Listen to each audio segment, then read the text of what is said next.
Makanya munafik itu ada yang asli, ada yang munafik KW. Ya. Munafik asli gimana? Yang memang aslinya itu memang dia betul-betul kufur. Kalau yang munafik yang KW ini asalnya dia orang beriman baik, tapi kemudian terpengaruh. Kenapa? Karena situasi kondisi perang menyebabkan dia hatinya runtuh, moralnya jadi runtuh, nggak kuat keimanannya. Maka dia kemudian menjual dirinya kepada musuh. Maka jadilah dia munafik baru, newbie. Nah, ini munafik newbie namanya. Orang munafik kalau berislam kayaknya paling benar, paling hebat udah. Tapi ketika bicara tentang jihad, nah, luntur semua itu topengnya. Orang munafik itu dia bisa bertahan sembunyi di balik ibadah-ibadah mahdoh, ibadah fardu dalam Islam. Sholat, dia sholat. Orang munafik zakat, zakat. Dia puasa Ramadan, puasa. Haji, umroh juga bisa. Tapi ketika dalam kasus jihad fisabilillah, mereka tidak akan tahan lama untuk bersembunyi. Di sinilah akan keluar gerombolan munafik itu. Ketika apa? Berbicara tentang jihad di jalan Allah Subhanahu. Kalau ibadah-ibadah yang lain meskipun berat itu nggak mungkin mereka menyangkal. Mereka nggak akan terang-terangan. Wah, haji ngantrinya lama, bayarnya besar. Tapi nggak ada orang menolak syariat ibadah haji lalu kemudian kufur gara-gara antrian haji lama. Nggak ada ceritanya. Tapi kalau ketika berbicara tentang jihad, keluar ini gerombolan yang munafik ini.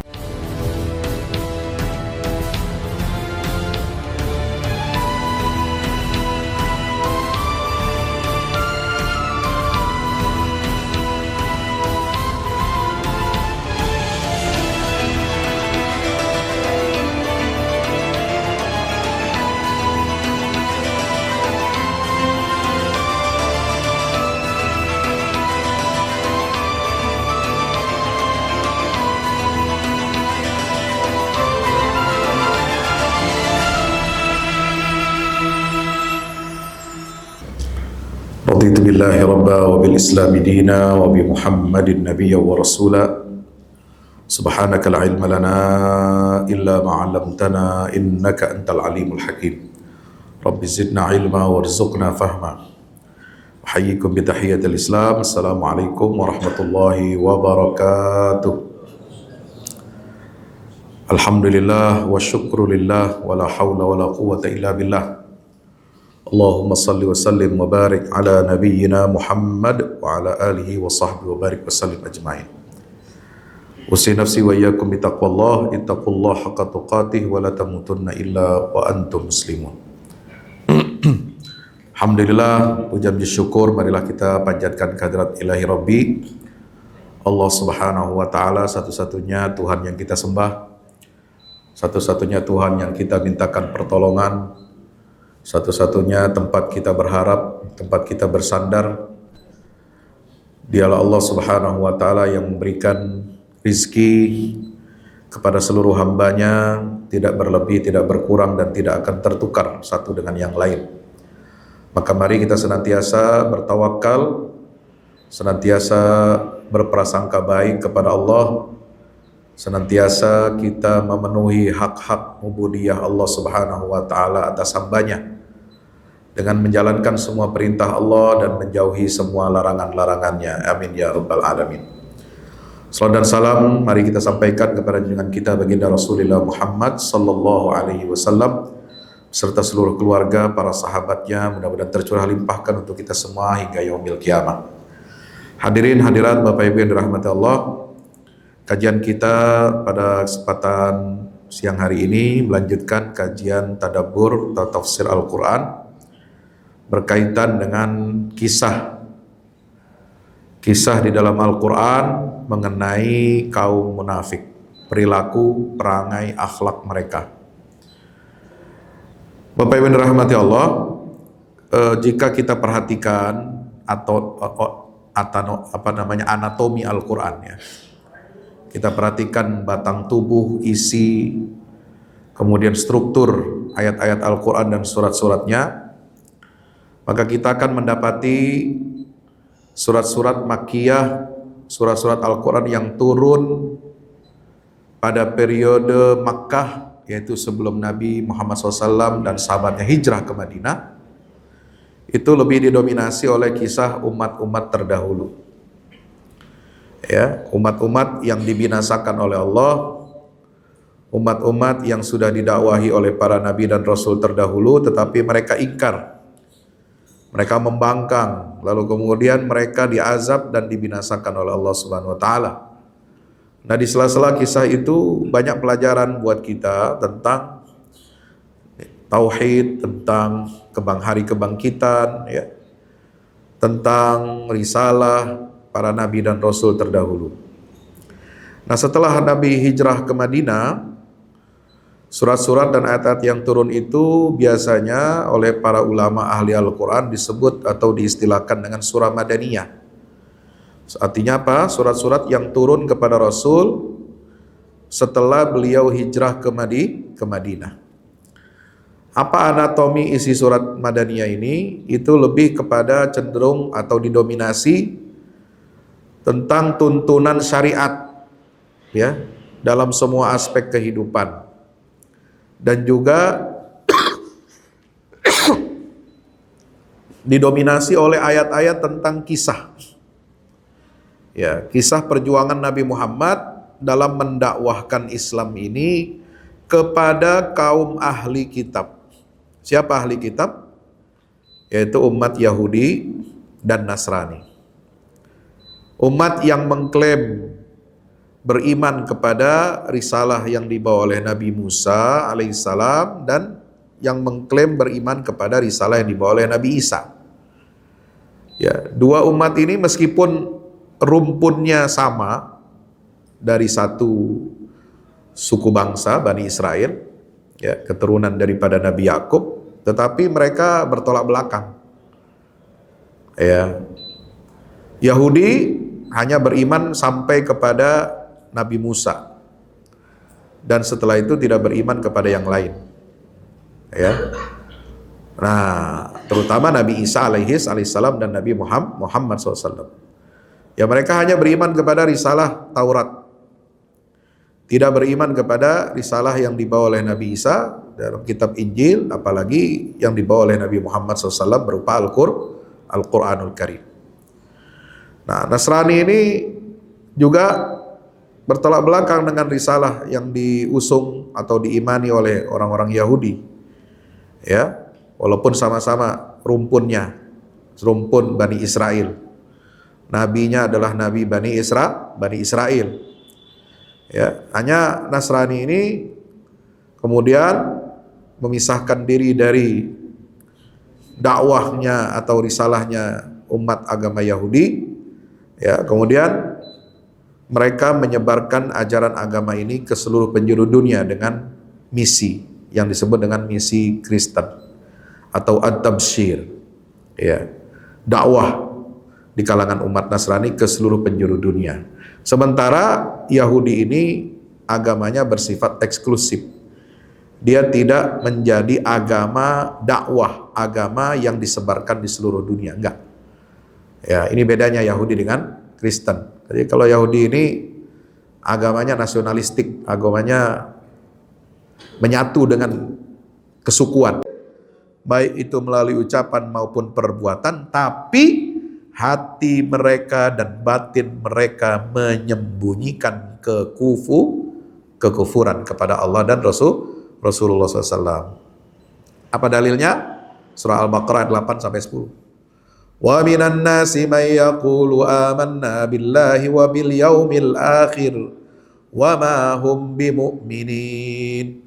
Oh, di antara manusia ada yang berkata, kami beriman kepada Allah dan hari akhirat, padahal mereka bukan orang mukmin. Ini Allah yang bilang. Allah yang memvonis. Walaupun mengucapkan lidahnya kami beriman pada Allah dan hari akhir, tapi Allah bilang apa? Mereka bukan orang beriman. Yukhadi'una Allah walladzina amanu. Mereka hendak menipu Allah dan orang-orang yang beriman.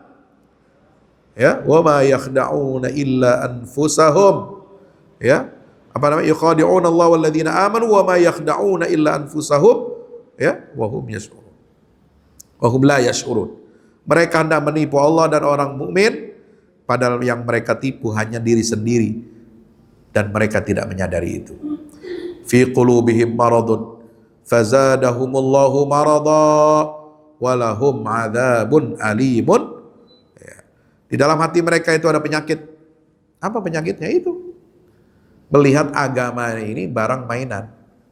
Di mana ada maslahat, dia lari ke situ. Kalau dalam agama itu nggak ada maslahat, ditinggalkan agama itu. Nauzubillah min, itu penyakitnya namanya. Itu namanya penyakit nifaq. Dan bagi mereka akan mendapatkan azab yang pedih.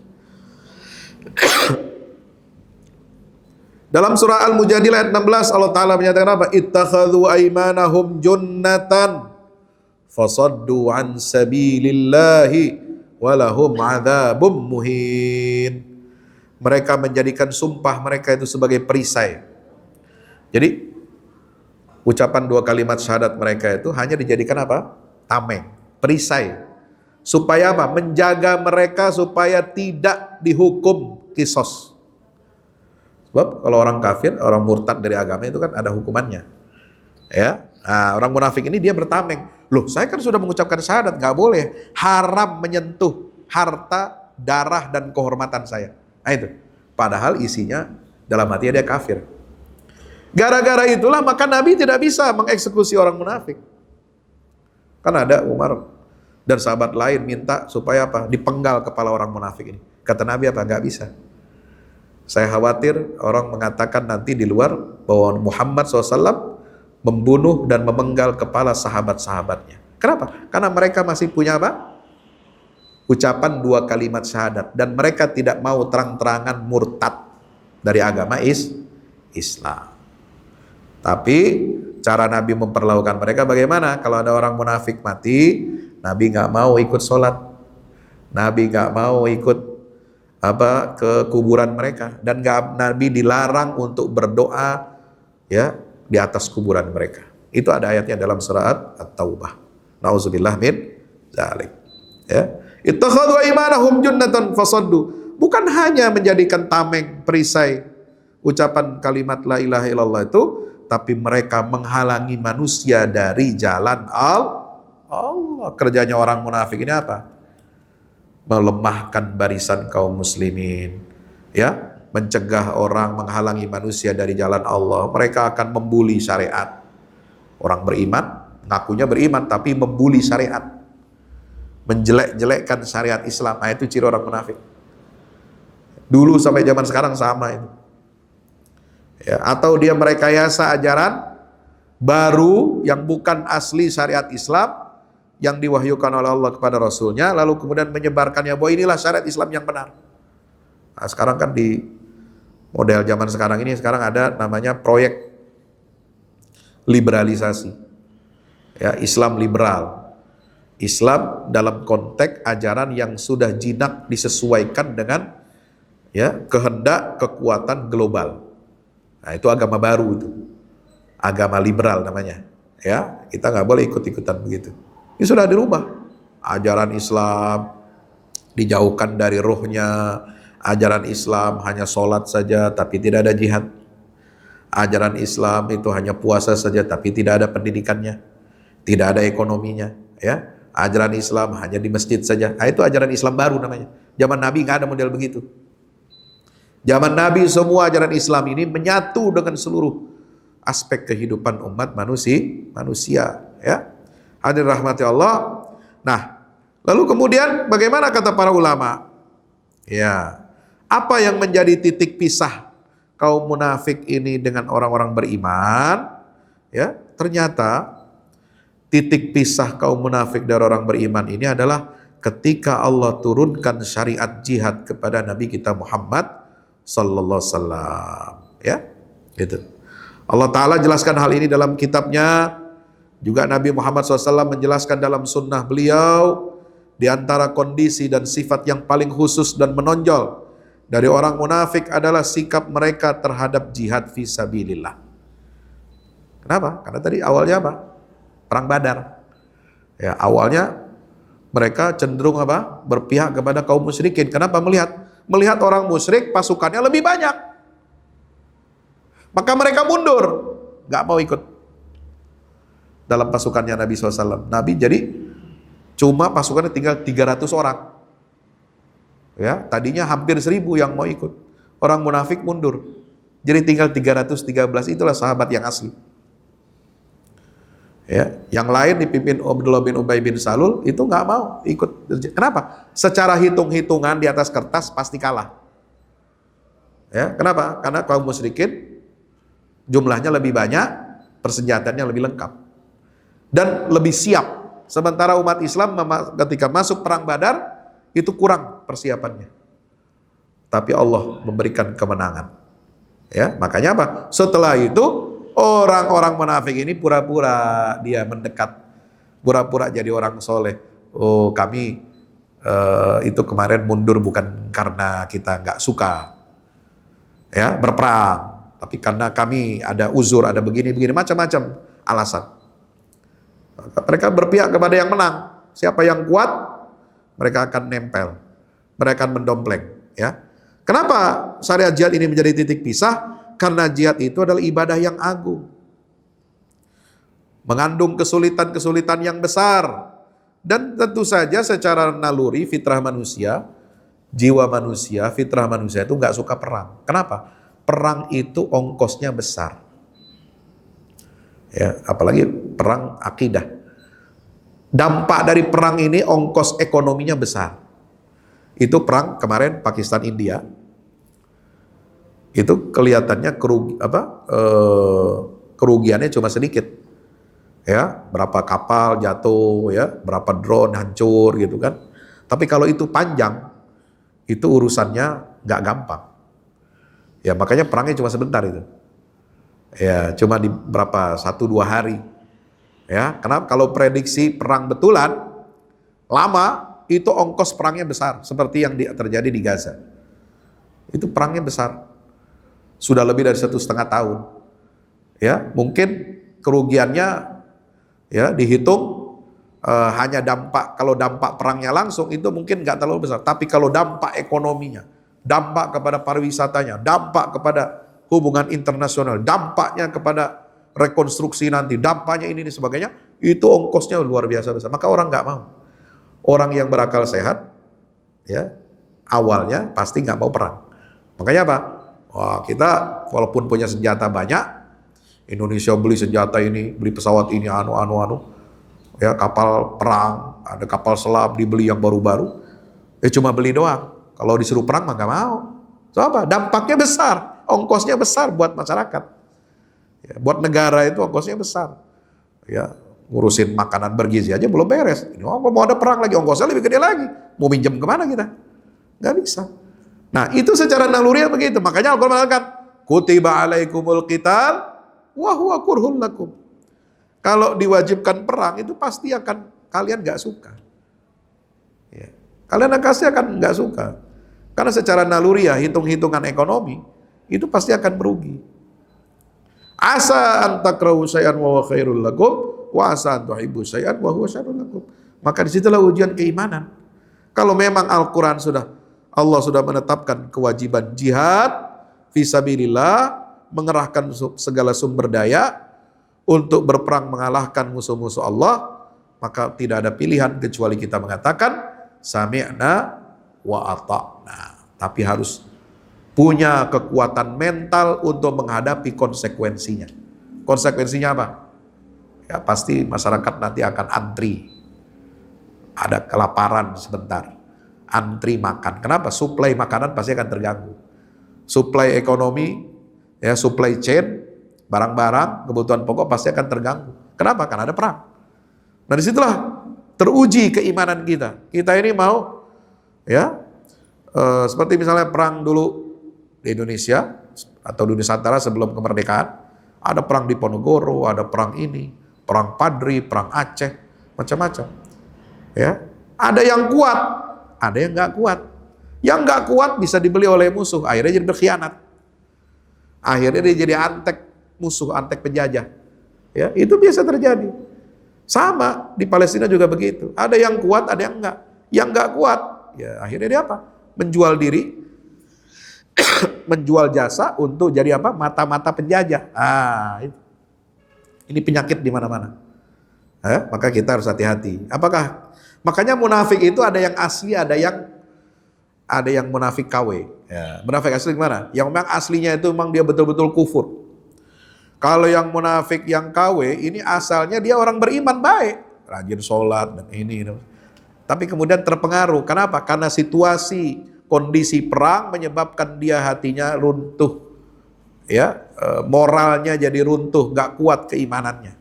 Maka dia kemudian menjual dirinya kepada musuh.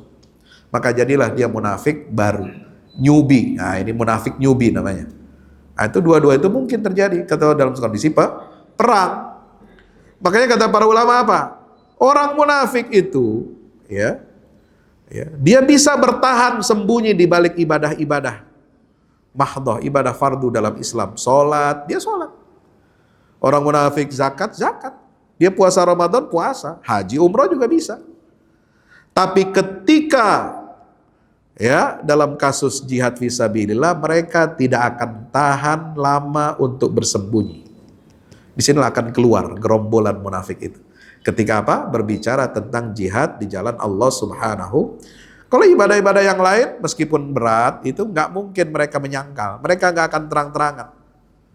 Wah, haji ngantrinya lama, bayarnya besar. Tapi nggak ada orang menolak syariat ibadah haji. Ya, lalu kemudian kufur gara-gara antrian haji lama. Nggak ada ceritanya. Tapi kalau ketika berbicara tentang jihad, oh, keluar ini gerombolan yang munafik ini. Yang memang sebelumnya dalam hati itu sudah ada penyakit. Kenapa? Jihad itu meniscayakan pengorbanan harta. Di zaman Nabi begitu. Pengorbanan harta, pengorbanan keluarga, pengorbanan nyawa. Makanya apa? Wajahidu bi amwalikum wa anfusikum. Berjihadlah kamu dengan hartamu dan nyawamu, dengan jiwamu. Ini berat. Ya, konsekuensinya berat. Makanya nggak semua orang bisa tahan. Ya, nggak semua orang bisa mempertahankan keimanannya. Maka ketika banyak kepentingan duniawi mereka itu terdampak akibat jihad, maka topeng buruk orang munafik ini tersingkap, menampakkan wajah aslinya. Nah itu. Jadi polesan-polesan, ya, make upnya pada luntur. Kalau sebelumnya, oh jadi Islam benar, kayaknya paling benar tuh. Ya, orang munafik kalau berislam kayaknya paling benar. Oh, paling hebat udah. Tapi ketika bicara tentang jihad, luntur semua itu topengnya. Ya, make up-nya pada hilang semua. Kenapa? Al-Quran sudah mengatakan begitu. Coba lihat. Ketika Al-Quran bicara tentang kaum munafikin, kondisi mereka terhadap jihad, itu disebut dalam surat Ali Imran, surah An-Nisa, surah Al-Ma'idah, surat Al-Munafikun. Ada satu surat disebut, Allah kasih nama, melalui Nabi Muhammad, dikasih nama khusus namanya Al-Munafikun. Orang-orang munafik. Juz 28. Ada surat Al-Ahzab. Ada surat At-Taubah. Nah ini, satu surat penuh khusus menjelaskan kondisi kaum munafikin dan sikap mereka terhadap jihad. Makanya surat At-Taubah ini surat yang paling terakhir turun kepada Nabi. Apa ini maknanya? Salah satu surat yang paling agung, paling besar turun terakhir di masa Nabi. Ya, itu adalah surat At-Taubah. Itu untuk mengingatkan kepada kita umat Islam bahaya, hati-hati dengan orang munafik yang akan menggembosi jihad dan akan menggembosi para mujahidin. Makanya surat Taubah ini, ya, memiliki nama lain.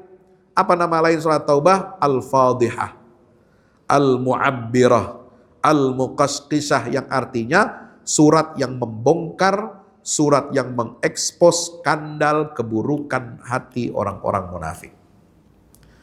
Oh, ketika dulu saya kuliah di Al-Azhar, ya, bagian di materi perkuliahan tentang tafsir, ya, tafsir analitik dari berbagai kitab tafsir klasik, itu surat pertama yang diajarkan kepada kami adalah surat At-Taubah.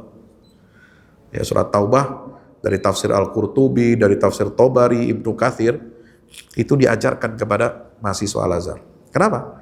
Ini bahaya. Ya, kalau orang mungkin menganggap berislam itu sederhana, enggak. Islam itu enggak sederhana.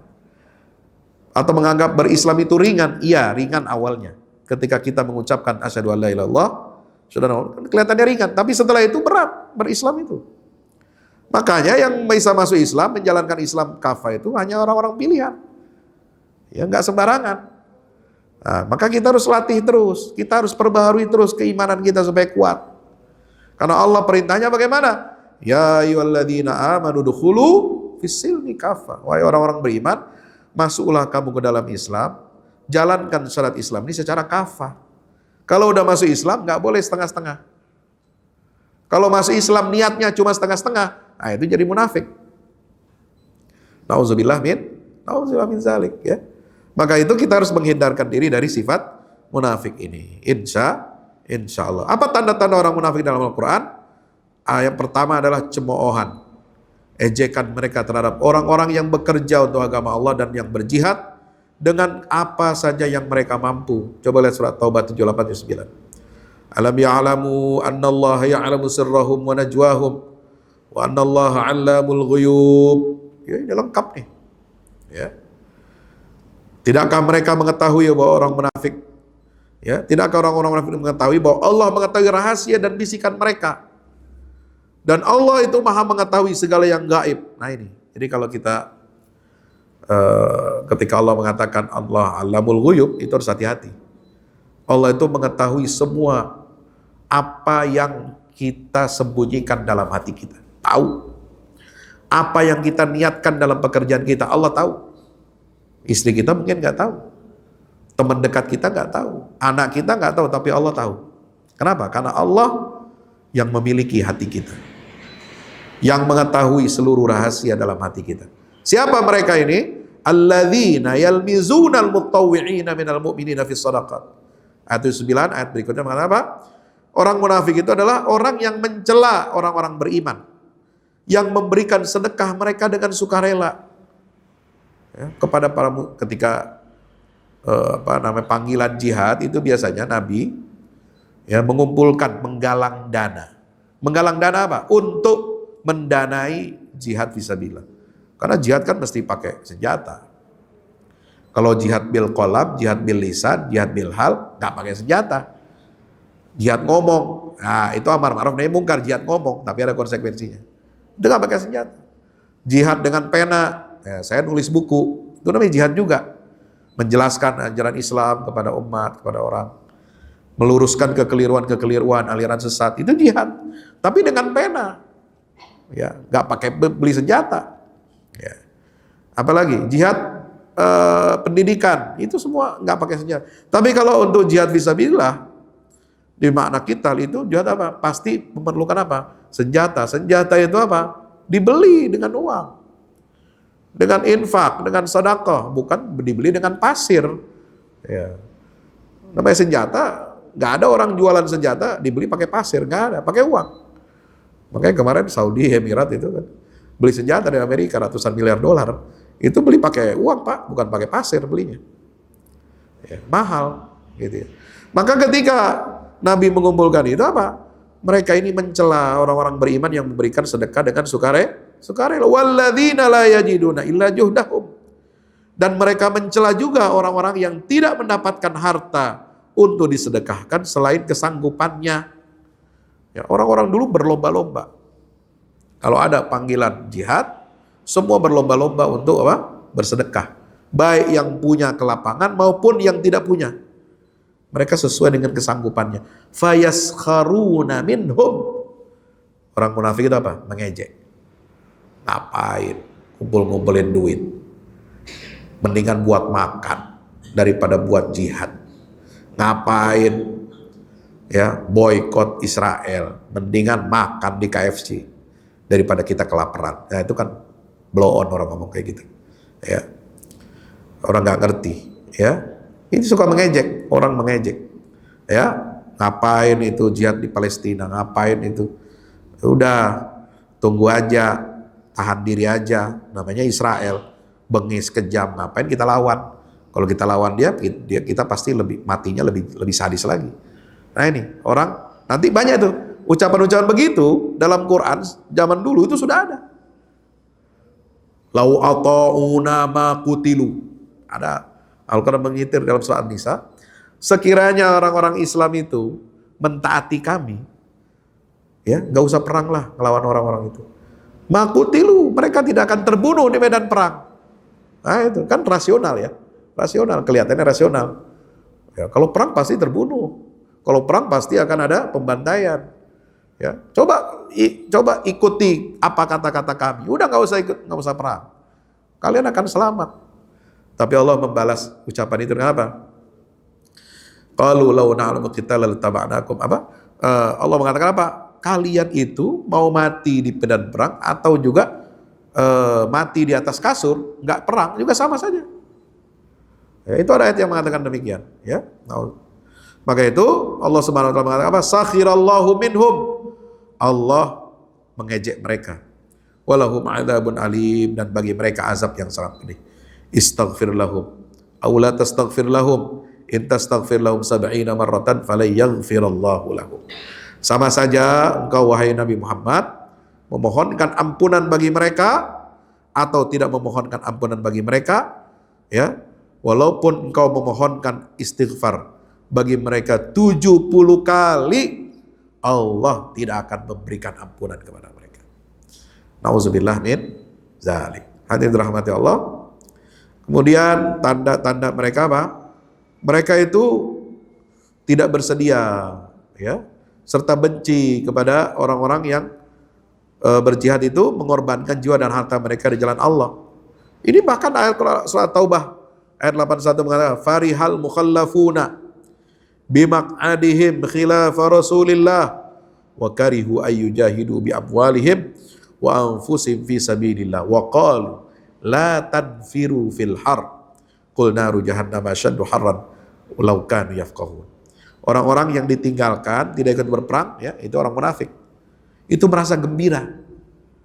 Kok bisa mereka gembira? Dengan duduk-duduk setelah kepergian Rasulullah ke medan perang. Mereka justru bergembira. Ya, padahal Rasulullah maju ke medan perang. Wa karihu ayyujahidu bi amwalihim. Mereka tidak suka berjihad dengan harta dan jiwa mereka di jalan Allah, dan justru mereka mengatakan wa qalu la tanfiru fil har. Janganlah kalian berangkat ke medan perang di tengah panas terik. Ya, nah itu. Jadi jauh-jauh, medan panas-panasan, terik-terik, ya, nggak usah berangkat ke medan jihad. Lalu Allah mengatakan apa? Qul, katakan wahai Muhammad SAW, naru jahannam asyaddu harra. Api neraka jahanam itu justru lebih panas. Nauzubillah, summa nauzubillah min zalik. Hadirin rahmati Allah. Nah, kemudian apa tanda mereka selain disebutkan dalam tadi surat Taubah 78, 79, 80, 81, 82, ya. Apa tanda mereka lagi? Itu menggunakan mimbar dan saluran media menyebarkan pemikirannya, membungkus kata-kata mereka dengan dalih nasihat dan yang baik, padahal tujuan mereka adalah menjauhkan orang-orang beriman dan para mujahid dari jalan yang diridhai oleh Allah Ta'ala. Ya, nah contohnya apa?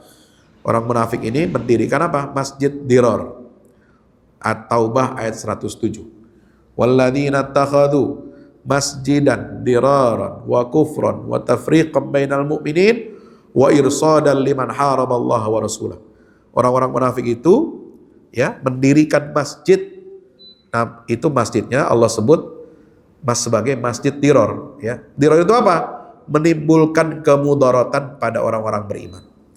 Dan mendirikan masjid itu untuk tujuan kekafiran.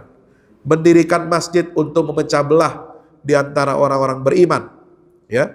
Dan mereka wa irsadan liman haraballahu rasulah, menunggu kedatangan orang-orang yang telah memerangi Allah dan Rasulnya sejak dahulu. Ya. Fasayahlifuna billah in aradna illal husna. Udah gitu mereka masih mengatakan apa? Kami tidak menghendaki selain kebaikan. Wallahu yashhadu innahum lakadzibun. Namun Allah Ta'ala bersaksi bahwa mereka itu adalah orang-orang yang benar-benar pendusta. Bapak Ibu yang dirahmati Allah, saya kira ya sudah sangat jelas apa yang digambarkan dalam Al-Quran ini. Walaupun masih banyak ciri-ciri yang lain, nanti saya bisa sampaikan dalam beberapa pertemuan berikutnya yang akan datang, karena waktu kita terbatas. Ya, kita awali kajian seri pertama tentang kaum munafik di dalam Al-Quran ini. Ya, mudah-mudahan Allah Subhanahu Wa Taala meridhai kita semuanya, menjauhkan diri kita dari semua sifat-sifat kaum munafikin. Senantiasa Allah berikan taufik dan hidayah agar kita bisa menjaga iman dan Islam kita dengan sebaik-baiknya, ya, Allah jauhkan dari kita dari sifat kemunafikan. Amin. Ya Allah, ya Rabbal Alamin. Mari kita tutup dengan kafaratul majlis dan hamdalah. Subhanakallahumma bihamdika asyhadu an la ilaha illa anta astaghfiruka wa atubu ilaik. Alhamdulillahi rabbil alamin. Wassalamualaikum warahmatullahi wabarakatuh.